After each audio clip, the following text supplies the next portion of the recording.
Hello friends, स्वागत है आप सबका मेरे चैनल वेब ज्ञान में। और आज के वीडियो सीरीज में हम लोग देखने वाले हैं सीएसएस की टेबल प्रॉपर्टीज। जो टेबल है फ्रेंड्स, इसे हम लोग सीएसएस में नहीं बनाते इसे हम लोग एचटीएमएल में है। सीएसएस में हम लोग इसे सुंदर बनाते हैं। ये देखते हैं कि टेबल के कितने प्रॉपर्टीज होते हैं। तो जो टेबल के प्रॉपर्टी होते हैं फ्रेंड्स, वो 6 होते हैं, जैसा कि आप लोग स्क्रीन पे देख सकते हैं। तो जो पहला है वो है बॉर्डर स्पेसिंग, जो दूसरा है वो है बॉर्डर कोलैप्स, और तीसरा है वर्टिकल अलाइन, चौथा है कैप्शन साइट, और जो पांचवा है वो है एम्प्टी सेल, और जो छठा है वो है टेबल लेआउट। तो इसे हम लोग प्रैक्टिकली करते हैं फ्रेंड्स, और प्रैक्टिकली करने के लिए चलते हैं अपने HTML वाली पेज पे। मैं आ गई हूँ HTML वाली पेज पे, और यहाँ पे मैंने क्या किया है फ्रेंड्स कि पहले से एक टेबल क्रिएट कर लिया है, जिसका रिजल्ट कुछ इस तरीके से दिख रहा है। और इसका मैंने एक CSS का भी पेज क्रिएट किया हुआ है। तो CSS में मैंने बॉडी में फॉन्ट का फैमिली दिया हुआ है, और यहाँ पे टेबल का बॉर्डर दिया हुआ है। यहाँ पे मैं लिख लूंगी टेबल,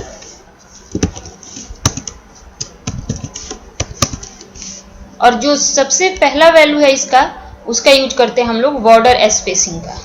यहाँ पे आप देख सकते हैं फ्रेंड्स कि आप लोग को बॉर्डर दिख रहा है, और बॉर्डर में स्पेस अगर देना हो हमें, तो उसके लिए हम लोग यूज करते हैं बॉर्डर स्पेसिंग प्रॉपर्टीज का। तो अभी रिफ्रेश करने के बाद फ्रेंड्स देख सकते हैं कि इसका रिजल्ट कुछ इस तरीके से आ रहा है। हर तरफ से 10px का स्पेस ले लिया है। अगर आप चाहते हैं कि ये जो बॉर्डर स्पेसिंग है, इसे जो जैसे कि टॉप और बॉटम है वहां से कुछ और देना, और लेफ्ट राइट से कुछ और देना, तो आप ऐसा भी कर सकते हैं। तो मैं यहाँ पे 30px लगा के देखती हूँ, और इसका रिजल्ट हम लोग देखते हैं। देख सकते हैं कि टॉप से और बॉटम से ज़्यादा दिख रहा है। क्या ले रहा है कि 30px ले रहा है, और यहाँ से और लेफ्ट राइट से ये 10px का स्पेस ले रहा है। इसके बाद जो दूसरा प्रॉपर्टी है फ्रेंड्स, वो है बॉर्डर कोलैप्स। तो उसे यूज करके हम लोग देखते हैं। यहाँ पे मैंने क्या किया कि इसका दूसरा प्रॉपर्टी यूज किया है बॉर्डर कोलैप्स, और इसके 2 वैल्यू होते हैं फ्रेंड्स। जो पहला होता है वो होता है सेपरेट, और जो दूसरा होता है वो होता है कोलैप्स। इसका सेपरेट वैल्यू है फ्रेंड्स, वो क्या है कि डिफॉल्ट है। जैसा कि अभी आप देख रहे हैं, सेपरेट अगर हम लोग यूज करेंगे तो भी कुछ इस तरीके का ही रिजल्ट आपको दिखेगा। और इसका जो दूसरा वैल्यू है कोलैप्स, उसे यूज करके हम लोग देख लेते हैं।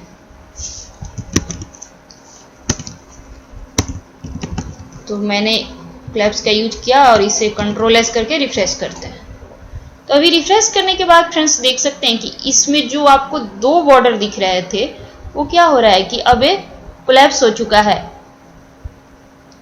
अब आपको सिंगल बॉर्डर दिख रहा है। और इसे मैं अगर सेपरेट करती हूँ, सेपरेट का यूज किया है, रिफ्रेश करके देखते हैं। तो यहाँ पे भी आप देख सकते हैं कि सेपरेट करने के बाद इसका रिजल्ट कुछ इस तरीके से आ रहा है। अब इसके बाद जो इसका तीसरा वैल्यू है फ्रेंड्स, वो है वर्टिकल अलाइन। उसे हम लोग यूज करेंगे।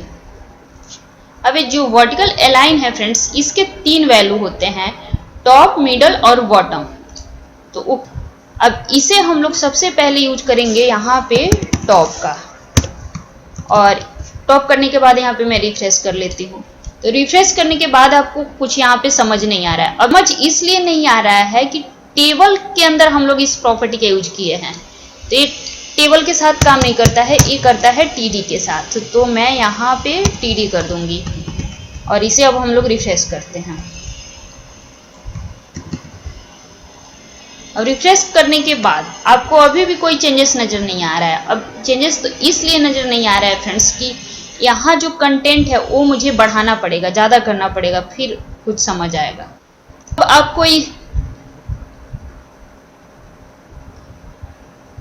तो जैसे ही मैंने यहाँ पे टेक्स्ट को ज़्यादा किया, तो रिफ्रेश करने के बाद फ्रेंड्स आप देख सकते हैं कि यहाँ पे जो कुमार लिखा हुआ है टॉप से आपको दिख रहा है। इसमें इसलिए नहीं दिख रहा है कि इसमें टेक्स्ट ज़्यादा नहीं है। अगर इसमें भी मैं ज़्यादा कर दूँ तो आपको अच्छे से समझ में आएगा। तो मैं सेम चीज़ को यहाँ से कॉपी कर लेती हूँ, और दूसरे वाले में यहाँ पे जाके मैं पेस्ट कर देती हूँ, रिफ्रेश करते हैं इसे। अब रिफ्रेश करने के बाद आप देख सकते हैं फ्रेंड्स कि यहाँ पे भी जो यादव लिखा हुआ है, ये क्या हो रहा है कि ऊपर से आपको नजर आ रहा है टॉप से। और यहाँ पे मार्क्स भी। इसके बाद अब हम लोग क्या करते हैं कि इसका दूसरा जो वैल्यू है मिडल, उसे यूज करते हैं। अब इसका जो मिडल वैल्यू है वो डिफॉल्ट होता है फ्रेंड्स, का यूज किया और इसे हम लोग रिफ्रेश करके देखेंगे। तो अभी रिफ्रेश करने के बाद आप देख सकते हैं कि अब क्या हो रहा है कि ये जो हमारा यहाँ पे टेक्स्ट है जो हमने लिखा है वो क्या है कि अब मिडल में दिख रहा है आपको।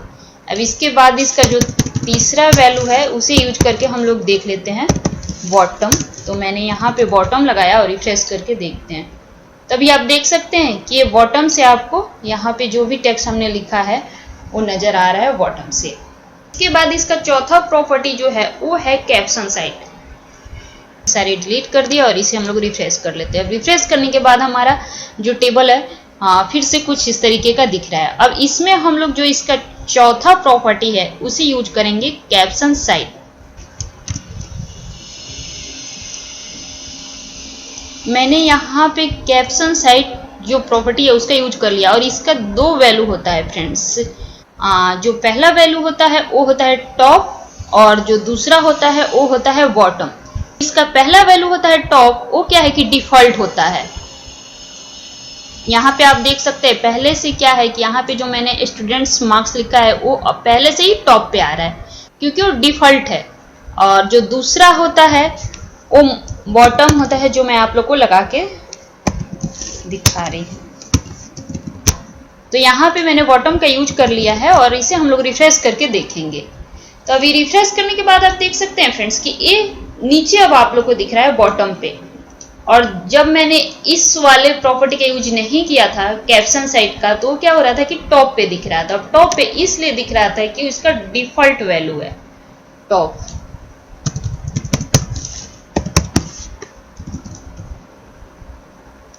अब टॉप पे दिख रहा है। अगर मैं इसे हटा भी देती हूँ यहाँ से तो आप देख सकते हैं कि टॉप पे ही दिख रहा है वो।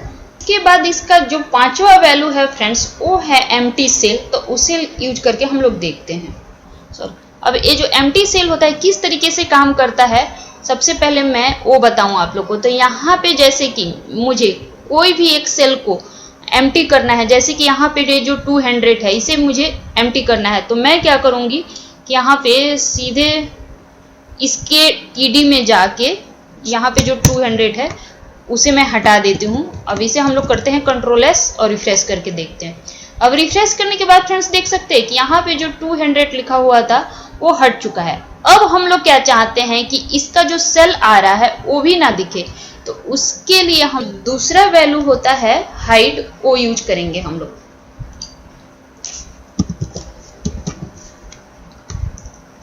मैंने यहाँ पे हाइड का यूज कर लिया है और इसे रिफ्रेश करके देखते हैं हम लोग।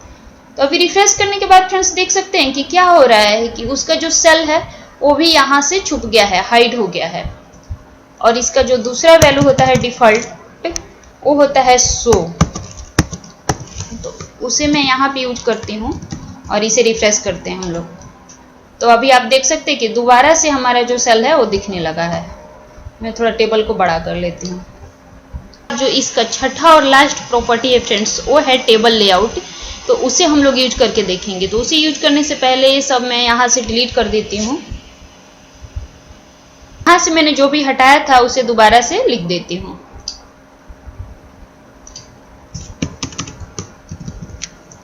और इससे रिफ्रेश कर लेते हैं हम। टेबल लेआउट प्रॉपर्टी है फ्रेंड्स, उसी यूज करने से पहले हम लोग को क्या करना पड़ेगा कि यहाँ पे मैं एक विड्थ देती हूँ। मैंने 300 px दे दिया है यहाँ पे और इसे रिफ्रेश करते हैं हम लोग। टेबल विड्थ फिक्स करने के बाद टेबल का जो साइज है वो कुछ इस तरीके का दिख रहा है। अब इसके बाद हम लोग क्या करेंगे, यहाँ पे HTML में जाके जैसे यहाँ पे लिखा हुआ है आकाश, आकाश पे मैंने बिना ब्रेक दिए हुए कोई भी एक शब्द लिख देती हूँ मैं। और इसे हम लोग कंट्रोल एस करते हैं और रिफ्रेश करते हैं।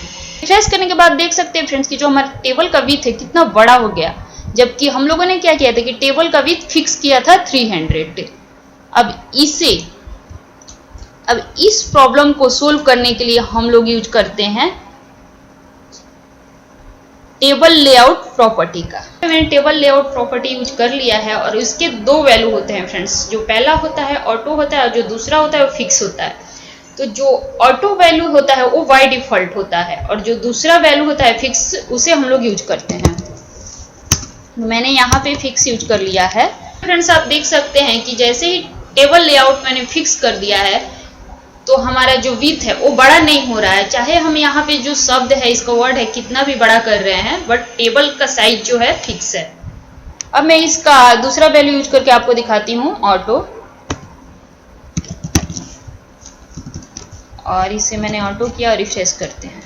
आप देख सकते हैं कि दोबारा से कुछ इस तरीके का दिख रहा है। अब मैं यहाँ ये सब वर्ड डिलीट कर देती हूँ जाके। बाद ये जो टेबल है फ्रेंड्स, इसे हम लोग थोड़ा खूबसूरत बना देते हैं। टेबल को खूबसूरत बनाने के लिए मैं क्या करती हूँ कि ये सारी चीज़ें यहाँ से डिलीट कर देती हूँ और इसे कंट्रोल एस करके रिफ्रेश कर लेते हैं। और यहाँ पे यूज कर लेते हैं हम लोग प्रॉपर्टी बॉर्डर कोलैप्स। मैंने बॉर्डर कोलैप्स का यूज कर लिया है। यहाँ पे जो TRTD है इसमें मैं थोड़ा सा पैडिंग दे देती हूँ। तो यहाँ पे मैं लिखती हूँ TH,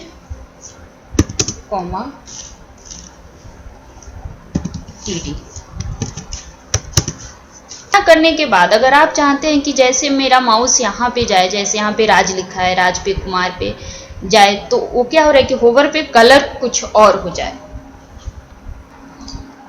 अब यहाँ पे मैंने क्या किया कि TR पे होवर लगाया है और होवर में कलर क्या दिया है, बैकग्राउंड कलर ग्रे कर दिया है। इसे हम लोग कंट्रोल एस करते हैं, रिफ्रेश करते हैं।